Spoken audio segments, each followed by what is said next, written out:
Good morning students. मैं doctor Alka Kothari, Chandrakeshwar dam जवान नवोदय विद्यालय देवास की ओर से आप सभी का स्वागत करती हूँ।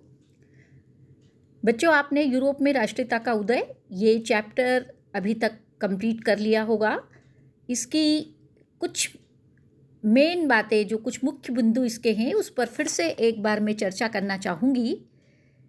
जैसा कि आप इस चित्र में देख रहे हैं, आप पहले भी इसका जो वीडियो देख चुके हैं, आपने देखा होगा कि विभिन्न गणराज्यों में स्वतंत्रता के विभिन्न प्रकार के प्रतीक बनाए गए थे और राष्ट्र राज्यों की बात की गई थी।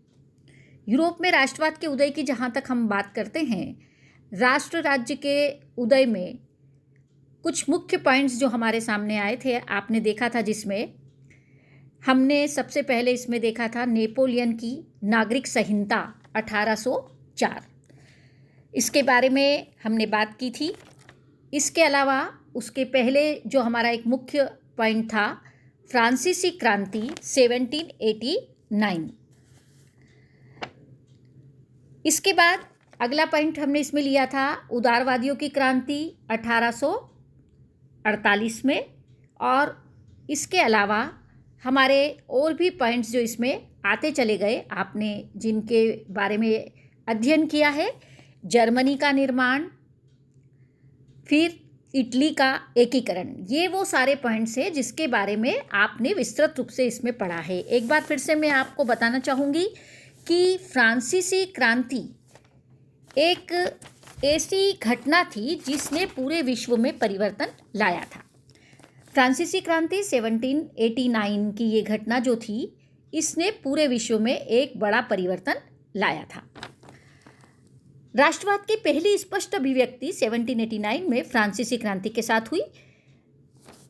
फ्रांसीसी क्रांति से जो राजनीतिक और संवैधानिक बदलाव हुए, उनसे प्रभुसत्ता राजतंत्र से निकलकर फ्रांसीसी नागरिकों के समूह में हस्तांतरित हो गई। उसके बाद हम बात कर रहे हैं नेपोलियन की नागरिक संहिता 1804। इस संहिता ने जन्म पर आधारित विशेषाधिकारों को समाप्त कर दिया। उसने कानून के समक्ष बराबरी और संपत्ति के अधिकार को सुरक्षित बनाया, प्रशासनिक विभाजनों को सरल बनाया, सामंती व्यवस्था को खत्म किया और किसानों को भूदासत्व और जागीरदारी शुल्कों से मुक्ति दिलवाई। उसके बाद वियना की संधि, जो कि 1815 में हुई, जिसने कि यूरोप का बहुत बड़ा राजनीतिक परिवर्तन यूरोप में लाया। इन सब के बाद जब हम बात करते हैं, आपकी स्क्रीन पे आप जैसे देख रहे होंगे, उदारवादियों की क्रांति 1848 में जब अनेक यूरोपीय देशों में गरीबी, बेरोजगारी और भूखमरी से ग्रस्त किसान मजदूर विद्रोह कर रहे थे, तब पढ़े लिखे लोग भी एक क्रांति कर रहे थे, जिसे उदारवादियों की क्रांति के नाम से जाना जाता है। वे एक राष्ट्र राज्य का निर्माण चाहते थे। यह राष्ट्र राज्य संविधान और प्रेस की स्वतंत्रता चाहता था। इसके बाद उदारवादी राष्ट्रवाद में जब हम राजनीतिक क्षेत्र में बात करते हैं, तो अल्पतंत्र का अंत हुआ, संविधान को अपनाया गया, सहमति से सरकार बनाना, संसद द्वारा प्रतिनिधि सरकार बनाना, कानून के समक्ष समानता, संपत्ति के अधिकार का अंत, ये वो सारे क्षेत्र थे जिसमें परिवर्तन आए। जब हम आर्थिक क्षेत्र की बात करते हैं, तो मुक्त बाजार, वस्तुओं और सेवाओं पर राज्य द्वारा लगाए गए प्रतिबंधों की समाप्ति, ये वो सारे परिवर्तन थे जो उदारवादी क्रांति के दौरान आए थे। इसके बाद जब हम बात करते हैं जर्मनी के निर्माण की, तो प्रशा ने राष्ट्रीय एकीकरण के नेतृत्व को संभाल लिया था। उसका प्रमुख मंत्री ऑटो वॉन बिस्मार्क इस प्रक्रिया का जनक था। 7 वर्ष के दौरान ऑस्ट्रिया, डेनमार्क और फ्रांस से 3 युद्धों में प्रशा की जीत हुई और एकीकरण पूर्ण हुआ। उसके बाद इटली के निर्माण की जब हम बात करते हैं, तो मैजिनी, केवूर और गैरिबाल्डी के नेतृत्व में इटली का एकीकरण हुआ। ये हमारे इस चैप्टर के सभी मुख्य बिंदु थे।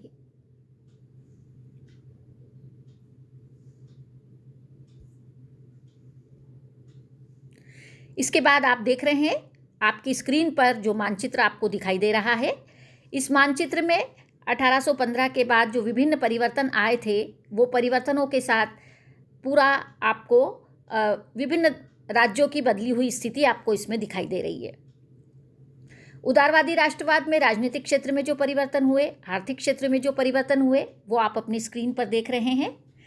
इसके बाद हम महत्वपूर्ण घटनाओं या तथ्यों की जब हम बात करते हैं, तो हमारे सामने मुख्य रूप से इसमें जो पॉइंट्स है 1789 की फ्रांसीसी क्रांति, 1804 की नेपोलियन संहिता, उसके बाद फिर से आप स्क्रीन पर जो देख रहे हैं मानचित्र, जो बदलती हुई परिस्थितियों के कारण आपको यूरोप के मानचित्र दिखाई दे रहा है। इसके बाद जो है हम देख रहे हैं इटली और जर्मनी के एकीकरण के बाद एक मुख्य पॉइंट आपका जो इस चैप्टर में है, राष्ट्रवादी संघर्ष में महिलाओं की भूमिका। राष्ट्रवादी आंदोलन में सभी यूरोपीय राज्यों जैसे फ्रांस, इटली की औरतों ने भी सक्रिय योगदान दिया। महिलाओं ने अपने समाचार पत्र शुरू किए, स्वतंत्र राजनीतिक संगठन बनाए और प्रदर्शनों में भाग लिया। इतना होने पर भी उन्हें असेंबली के चुनाव में मतदान का अधिकार नहीं मिल पाया था। इसकी महत्वपूर्ण शब्दावली की जब हम बात करते हैं तो कुलीन वर्ग, निरंकुशवाद, उदारवाद, जनमत संग्रह, रूढ़िवाद, यूटोपिया, ये सारी परिभाषाएं आपको याद रखनी है। इस व्यंग चित्र में आप देख रहे हैं कि किस प्रकार जो लोग अपने अधिकारों की बात करते थे उनके मुंह पर पट्टी बांधकर यह व्यंग के माध्यम से ये दिखाया जा रहा है कि यह व्यंग ये कहना चाह रहा था कि उदारवादी राष्ट्रवादियों के द्वारा प्रेस की आज़ादी का जो मुद्दा उठाया जा रहा था उस मुद्दे पर यह व्यंग चित्र बनाया गया है। फिर कुछ शब्द इसमें आप देखेंगे। रूमानीवाद, ये एक ऐसा सांस्कृतिक आंदोलन जो एक खास तरह के राष्ट्रीय भावना का विकास करना चाहता था। नारीवाद, स्त्री पुरुष को सामाजिक, आर्थिक एवं राजनीतिक समानता की सोच के आधार पर महिलाओं के अधिकारों और हितों का बौद्ध नारीवाद है। फिर जुंकर्स, जो प्रशा की एक सामाजिक श्रेणी का नाम था। जालवेराइन, यह एक जर्मन शुल्क संघ था। फिर इस चैप्टर में आए जिन महत्वपूर्ण व्यक्तियों के बारे में हमने जाना, जिसपे मैत्सिनी, जो इटली का महान क्रांतिकारी था जिसने यंग इटली नामक आंदोलन चलाया। गैरिबाल्डी, जिसने लाल कुर्ती नामक सेना तैयार की, इटली की स्वतंत्रता में उसका बहुत बड़ा योगदान था। कैवूर, जिसको इटली का बिस्मार्क माना जाता है, और बिस्मार्क, जिसका जर्मनी के इतिहास में अद्वितीय स्थान है और जिसने रक्त और लोह की नीति अपनाई थी। इसके बाद कुछ प्रतीकों के अर्थ आपको यहाँ दिखाई दे रहे हैं, जैसे टूटी हुई बेड़िया, इसका महत्व था आज़ादी मिलना।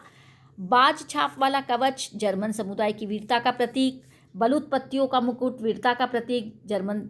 इसके बाद तलवार, मुकाबले की तैयारी। तलवार पर लिपटी जैतून की डाली, शांति की चाह। काला, लाल और सुनहरा तिरंगा। 1848 में उदारवादी राष्ट्रवादियों का झंडा, जिसे जर्मन राज्यों के ड्यूक्स ने प्रतिबंधित कर दिया। उगते सूर्य की किरणें, एक नए युग का सूत्रपात। यहाँ आप जर्मेनिया के विभिन्न चित्र देख रहे हैं। ये स्वतंत्रता के प्रतीक के रूप में बनाए, कहीं पर हमें वो हताशा के रूप में दिखाई दे रहा है, लेकिन कहीं वह वीरता के प्रतीक के रूप में दिखाई दे रहा है। इसके बाद बच्चों, ये प्रश्न आपकी स्क्रीन पर आपको दिखाई दे रहे हैं। जो रिक्त स्थान है, रिक्त स्थान ने जर्मनी के एकीकरण के लिए रक्त तथा लोह की नीति अपनाई। वाक्य को ऐतिहासिक रूप से सही करके लिखिए। कावूर को जर्मनी का बिस्मार्क माना जाता है। सही विकल्प का चयन कीजिए। आंखों पर पट्टी बांधे हुए और हाथ में तराजू लिए हुए वो किस बात का प्रतीक है? वाक्यों के आगे सत्य और असत्य आपको लिखना है। फ्रेडरिक सारियू ने शक्ति पृथक्करण का सिद्धांत दिया। गैरिबाल्डी ने लाल कुर्ती नामक सेना तैयार की। फ्रांस की क्रांति 1815 में हुई। मैटरनिक ने कहा था कि जब फ्रांस छींकता है तो पूरे यूरोप को सर्दी जुकाम हो जाता है। जालवेराइन एक जर्मन शुल्क संघ था। इसके बाद लघु उत्तरीय प्रश्न आपके 1 अंक वाले हैं। फ्रेडरिक सारियू कौन था? अर्नेस्ट रेनन कौन था? जर्मन राष्ट्र का रूपक क्या था? वह किस बात का प्रतीक था? मॉन्टेस्क्यू ने किस सिद्धांत का प्रतिपादन किया? कौन सी विश्वविख्यात घटना को राष्ट्रवाद की पहली अभिव्यक्ति माना जाता है? ये सारे उत्तर आपको यहाँ पर दिखाई देंगे। 1, 2, 3, 4, 5 पाँचों उत्तर आपके सामने हैं। इसके बाद जो प्रश्न आपकी स्क्रीन पर आपको दिखाई दे रहे हैं वो सभी प्रश्न आपको करना है। जालवेराइन क्या था? वह किस प्रकार का जर्मन का आर्थिक एकीकरण का प्रतीक था? मैजिनी द्वारा स्थापित 2 भूमिगत संगठनों के नाम। 19वीं सदी में ऐसी कौन सी ताकत उभरी जिसने यूरोप की राजनीति और भौतिक दुनिया में भारी परिवर्तन किए? बाल्कन क्षेत्र के निवासियों को क्या कहा जाता था? वियना कांग्रेस किस वर्ष आयोजित की गई? 1815 की वियना संधि से किसका संबंध है? नेपोलियन युद्धों के दौरान हुए बदलावों को खत्म करना किस संधि का उद्देश्य था? किसने कहा था कि जब फ्रांस छिकता है तो बाकी यूरोप को सर्दी जुकाम हो जाता है? किस संधि ने यूनान को एक स्वतंत्र देश के रूप में मान्यता दी? आयरलैंड में प्रोटेस्टेंट के विरुद्ध आंदोलन का नेतृत्व किसने किया? आंखों पर पट्टी बांधे हुए और हाथ में तराजू लिए हुए महिला किस बात का प्रतीक है? ये सारे उत्तर आपको यहाँ मिलेंगे। ये सारे क्रमांक 6 से 16 तक आप ये सारे उत्तर देख सकते हैं। इसके बाद आपकी स्क्रीन पर आपको कुछ प्रश्न दिखाई दे रहे हैं। बच्चों, ये प्रश्न 3, 4 या 5 नंबर में आते हैं। इन प्रश्नों को आप ज़रूर कर लीजिएगा अपने नोट्स में, अपनी कॉपी में। और आपकी सहायता के लिए उत्तर के लिए भी कुछ पॉइंट्स आपको दिए जा रहे हैं, जैसे किस प्रश्न के लिए कौन कौन से पॉइंट्स का प्रयोग आप कर सकते हैं, वो पॉइंट्स आप अपनी स्क्रीन पर देख रहे हैं। इसके अलावा कला, काव्य, कहानियाँ, संगीत ने राष्ट्रवादी भावनाओं को विकसित किया। लोकगीत, जनकाव्य, लोक नृत्य, है ना, और बिस्मार्क द्वारा जर्मनी के एकीकरण की भूमिका तैयार करना, वियना कांग्रेस, एकीकरण में बाधाएं, ये वो सारी चीज़ें थी जो आप अपने स्क्रीन पर देख रहे हैं।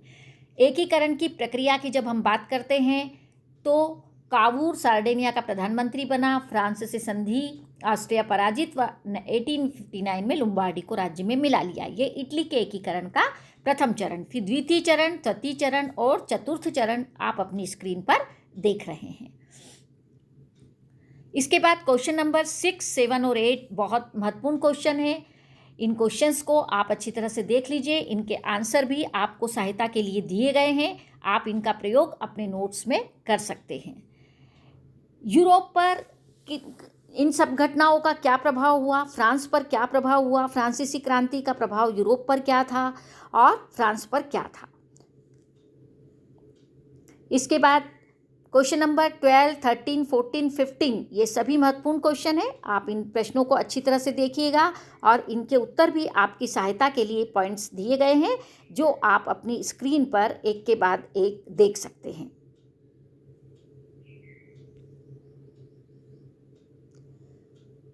बच्चों, मुझे उम्मीद है कि पहले जो आपको भेजा गया और अभी आपको जो भेजा गया है उसमें आप इतना तो समझ ही चुके होंगे, इस चैप्टर के मुख्य बिंदु, मुख्य पॉइंट्स, इसके अलावा क्वेश्चन और आंसर।